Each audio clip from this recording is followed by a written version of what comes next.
మరి సమయంలో దేవుని వాక్యాన్ని మనం విన్నప్పుడు జాగ్రత్తగా దేవుని యొక్క వాక్యమందు లక్ష్యం ఉంచుదాం. మొదటిగా మనకు విలువ ఇచ్చే వాళ్ళను మనము పట్టించుకుంటాం. మనకు విలువ ఇవ్వని వారిని మనము పట్టించుకోం.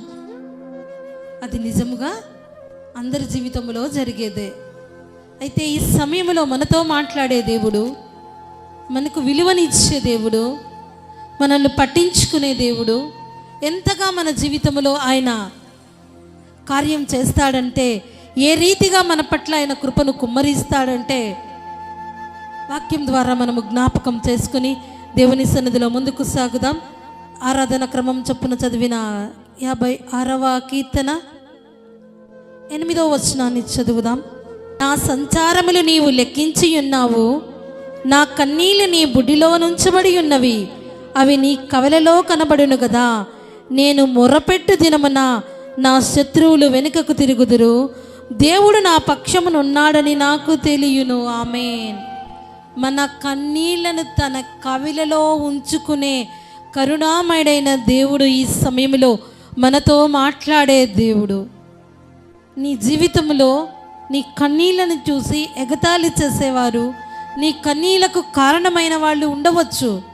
కానీ కరుణామయుడైన దేవుని మనసు ఏంటి అంటే, మన కన్నీళ్లకు విలువనిచ్చే దేవుడు, మన కన్నీళ్లను తన కవలలో ఉంచుకునే దేవుడు. మన ఇంతగా మనకు విలువనిచ్చే దేవుని యందు నీవు ఆనందిస్తున్నావా? ఈ దేవుని మీద నీవు ఆధారపడుతున్నావా? ఎవరి మీద ఆధారపడుతున్నావు? చాలామంది జీవితంలో ఎన్నిసార్లు కన్నీరు తెప్పించినా, ఎన్నిసార్లు ఏడిపిస్తున్నా, కన్నీరికి కారణమైన వారిని పట్టుకుని వారితో సహవాసము చేస్తూ, వారితోనే వారి ఆలోచనలు కలిగి జీవిస్తూ, అప్పుడప్పుడు నవ్వుతూ, అప్పుడప్పుడు ఏడ్చుకుంటూ అలా ముందుకు సాగుతుంటారు. ఈ ఆరాధనలో పరిశుద్ధుడు, పరమదయాళుడైన దేవుడు ఈ ప్రపంచంలో ఎవ్వరు మన కన్నీటికి విలువనివ్వకుండా మన కన్నీటికి విలువనిచ్చే విజయశీలుడైన దేవునితో నీవు సహవాసము చేసిన ఎడల నీకు మేలు కలుగుతుంది. యోబు గ్రంథం చూద్దాం మనం ఒకసారి. 22వ అధ్యాయం 21వ వచనాన్ని చదువుదాం. ఆయనతో సహవాసము చేసిన ఎడల నీకు సమాధానము కలుగును, అలాగున నీకు మేలు కలుగును. ఆమేన్. ఒకసారి మనల్ని మనం పరీక్షించుకుందాం. నీ సహవాసం ఎవరితో ఉంది? నాకు మేలు జరగలేదు అనుకుంటున్నావేమో. నీకు మేలు జరగాలి అన్నా, నీవు అనుకున్న ప్రతిదీ నువ్వు పొందుకోవాలి అన్నా, నీ సహవాసము లోకస్తులతోనో లోకముతోనో ఉంటే నీకు మేలు జరగదు. సూటిగా ఈ ఆరాధనలో దేవుడు మాట్లాడుతున్నాడు. దేవునితో నీవు సహవాసము చేసిన ఎడలా నీకు మేలు కలుగుతుంది. మేలు కలగాలి అంటే దేవునితో సహవాసం. నేను ఎట్లా దేవునితో సహవాసం చేస్తా? దేవుడు ఏమన్నా నా ముందున్నాడా? దేవుడు ఒక మనిషిలాగా నాతో మాట్లాడుతున్నాడా అంటే అవును. ప్రార్థన అంటే దేవునితో మాట్లాడడం, వాక్యం అంటే దేవుడు మనతో మాట్లాడడం. మరి నీ జీవితంలో నీకు మేలు కలగకపోవడానికి కారణం నీ సహవాసము దేవునితో లేదు. నీ సహవాసం ఎవరితో ఉంది తెలుసా? నీకు మేలు కలగకపోవడానికి, నీవు చేసే ప్రతి పని ఫెయిల్ అవ్వడానికి కారణం, నీవు సక్సెస్ఫుల్ కాకపోవడానికి కారణం, నీ జీవితంలో ఆశీర్వాదం పొందకపోవడానికి కారణం ఏంటి అంటే కీర్తనల గ్రంథం 1వ అధ్యాయంలో 1వ కీర్తనలో ఉంటుంది. దుష్టుల ఆలోచన చొప్పున నడుస్తున్నావు కాబట్టే నీ జీవితంలో మేలు కలవటం లేదు. పాపుల మార్గమున నిలువక నీవు నిలబడుతున్నావు కాబట్టే నీ జీవితంలో మేలు కలగటం లేదు. అపహాసకులు కూర్చుండు చోటున కూర్చోవద్దన్నాడు దేవుడు. నీవు కూర్చుంటున్నావు కాబట్టే నీ జీవితంలో మేలు కలగటం లేదు.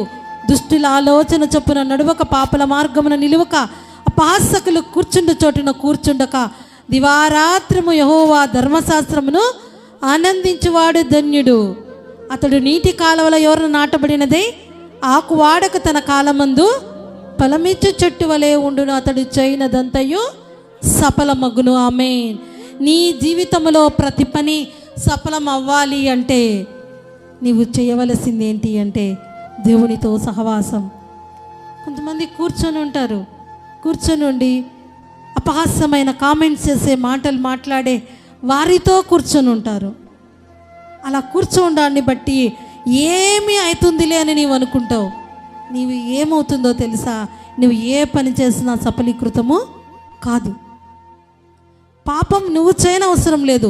పాపుల మార్గంలో నీవు నిలవబడినా నీవు చేసే పని సఫలీకృతము కాదు. నీవు దేవునితో సహవాసం చేసినప్పుడు నీకు మేలు కలుగుతుంది. దేవునితో సహవాసం చేస్తే ఏం చేస్తారంటే ప్రార్థిస్తారు. దేవునితో సహవాసం చేస్తే దేవుని సన్నిధికి వెళ్తారు. దేవునితో సహవాసం చేస్తే దేవుని మీద ఆధారపడతారు. దేవునితో సహవాసం చేస్తే దేవుడిచ్చే ఆశీర్వాదాలను అనుభవిస్తారు.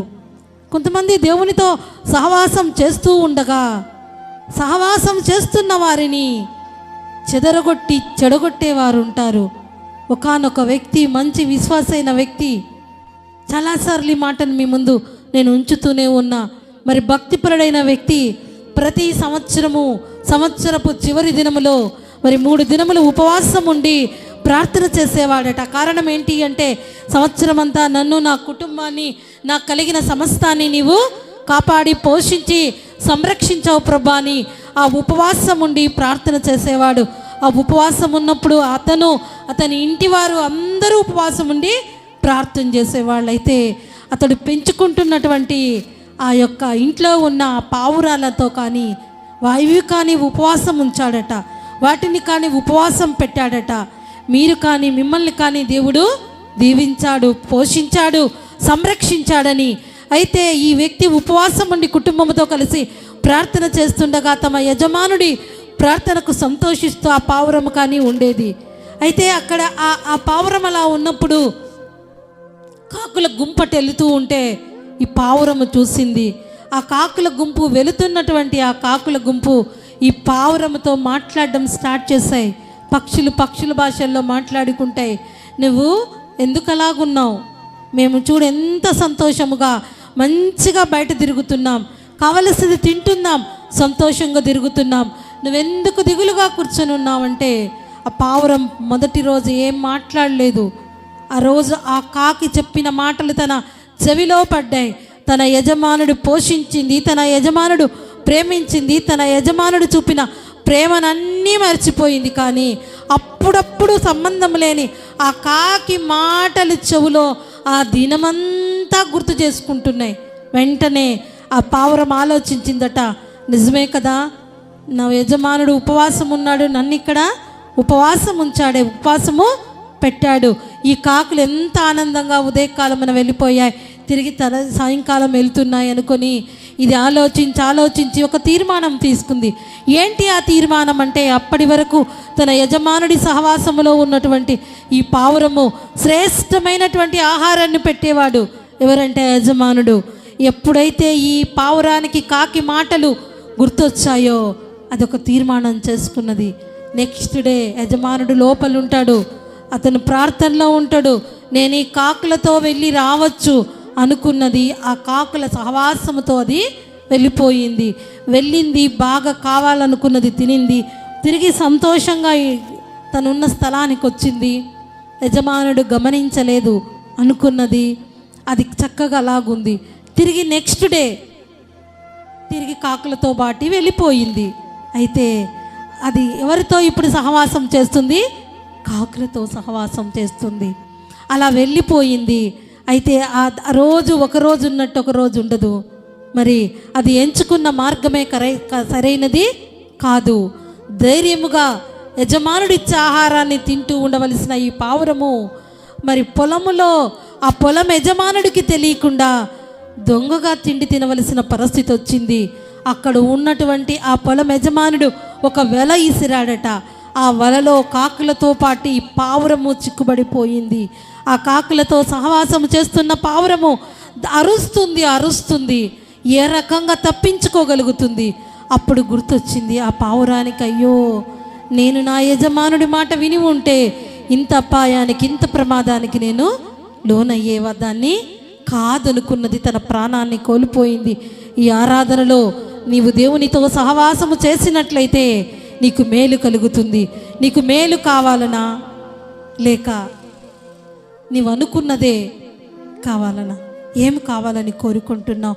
నీ కన్నీళ్ళని తన కవలలో ఉంచుకునే కరుణామయుడైనటువంటి దేవునితో సహవాసం చేస్తానని నీవు తీర్మానము చేసుకున్నట్లయితే నీ జీవితంలో మేలు కలుగుతుంది. నీ కన్నీటిని ఆయన తన కవలలో ఉంచుకుంటాడు. మరి దినాన నీ కన్నీటికి విలువనిచ్చే విదేశీయులైనా దేవునితో సహవాసం చేస్తానని నీవు తీర్మానము చేసుకున్నట్లయితే లేచి నిలబడి తీర్మానము చేసుకో. ఇన్ని దినం